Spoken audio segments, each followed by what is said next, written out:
સ્વચ્છતા અભિયાનના લીરા સાથે તંત્રને મૂક સંમતિ કે હપ્તારાજના ખેલ। આણંદના જૂના બસ મથક પાછળ પ્રતિ રવિવારે ભરાતા શાક માર્કેટના પગલે વકરતી ટ્રાફિક સમસ્યા।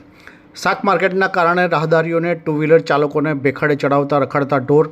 આણંદના અમૂલ ડેરી માર્ગ ઉપર આવેલ મોટી શાક માર્કેટ પ્રત્યેક રવિવારે બંધ રહેતા શહેરના જૂના બસ મથક પાછળના સ્વચ્છતા અભિયાનના લીરા ઉડતા સાથે તંત્રની મૂક સંમતિ કે હપ્તારાજના ખેલના પગલે મુખ્ય માર્ગ ઉપર શાક માર્કેટ ઊભું કરાતા ટ્રાફિક સમસ્યા વકરવાની સાથે રાહદારીઓ કે ટુ વ્હીલર ચાલકોને રખડતા ઢોર બેખાડે ચડાવતા હોવાના બનાવ છતાં તંત્રના આંખ આડા કાન કેમના સવાલ ઉઠવા પામી રહ્યાનું જાણવા મળ્યું છે।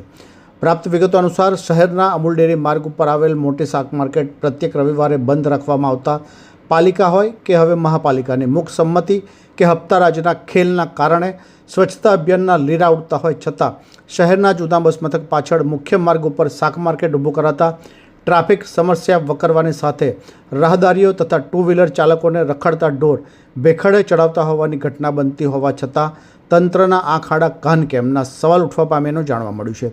એક તરફ મનપા તંત્ર દ્વારા દબાણ હટાવ ઝુંબેશ હેઠળ આણંદ સ્ટેશન વિસ્તારમાંથી દબાણ હટાવવામાં આવી રહ્યા છે, ત્યારે પ્રત્યેક રવિવારે મુખ્ય માર્ગ ઉપર શાક માર્કેટના દબાણ કેમ જેવા સવાલ ઉઠવા પામી રહ્યાનું જાણવા મળ્યું છે।